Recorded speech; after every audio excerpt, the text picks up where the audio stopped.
This is a big deal. She wants a coin purse. Let's make it happen quicker. So sometimes we can compress the timelines depending on what it is. Like I have a collaboration coming out in February of next year where my CEO was like, not doing it. And I was like, okay, I will. I'm doing it. And so I'm running that project outside of what she's doing. It sounds like the COO keeps you in line.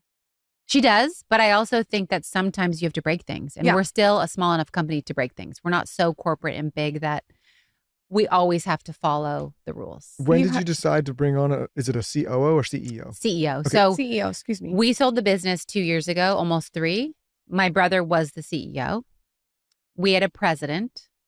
And so when that transaction happened, we said to the new owners, she needs to be the CEO. Was she functioning as like a COO before? I would say president, which is more forward-facing sales, merchandising.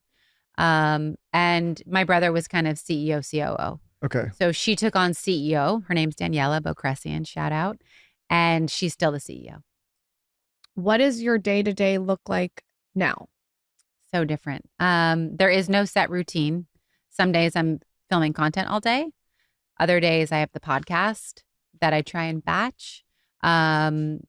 I would say that twice a month I'm meeting with my studio director who's been with me for 18 years. So she runs the design team now. And so I just kind of download and dump to her all my ideas, inspiration. And so then she can take it and run. And then sometimes we're reviewing the designs. Other days it's a touch base with Daniela, my CEO. It's like every day is different. And that's what I love about it. How does one decide to do Real Housewives? Like what? Tell me the real process behind the scenes. Like does Aaron throw something what tweaked in me that I was like, and were you like right away, let's do it? Or were you like, I don't want to do this? And then how did you get convinced? Tell me like way before you even started filming what that looks like. I watched the first season and I was like, okay, I like that no one is a housewife. Uh-huh. And I like that it's showcasing, for the most part, except for maybe 2, like entrepreneurs, self-started women with businesses. Yeah.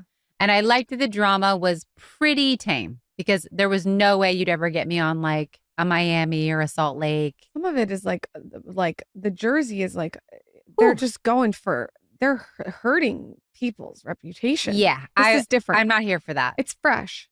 Yeah, just like I'm a girl's girl and I'm very supportive of women. So it was a risk to like even to do the little light drama that we have. But actually a friend was like, hey, check your DMs. Someone's trying to reach you from Bravo. And I was like, oh, I didn't know that. So I checked the DM. I had many interviews and I was very upfront. I said, I'm going to be me. I'm not going to throw these people under the bus. I'm not going to stir up drama that like, just because like that's just not who I am. So I might not be what you want, but I can't be something else. And I guess they felt like they needed it or wanted that to the mix. I had gotten to know Erin actually a year ago today, and I thought she was great. She's cool. Huh? Yeah. I've never met her, but she seems cool. Yeah, she's very cool. And I knew Jenna from the fashion industry and I knew Sai. So I felt like, okay, I know 3 out of the 7. Like, let's just, I said to Daniela, I was like, I'll go on the journey of the interviews and the meeting and all the thing, and we'll just see how far I get. It'll be like Survivor.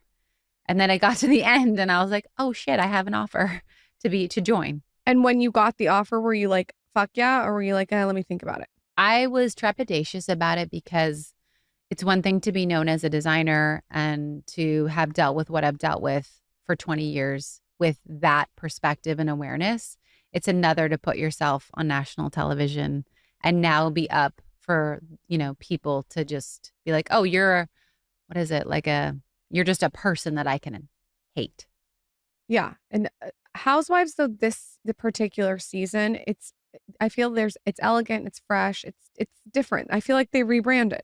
But it is like, I get we've had different people that come on reality TV on this platform, and it's like, Lauren and I will catch flack or shit on the internet, whatever, but the type of commenting that goes on when people enter the world you're in now it's a whole different ballgame. It is wild. It's like they feel like they have kind of like ownership. Yes. Don't read the comments ever. Oh no, I don't. Don't worry. My friend said, don't touch the stove. Why would you touch the stove if it's hot? Right. Not that I'm sure you don't have to worry, but like, I just wouldn't read the comments. No, that was the first thing Sai actually told me. She's like, what you're going to do is you're going to not read the comments. And I was like, great. Taylor's reading the comments now. Yeah.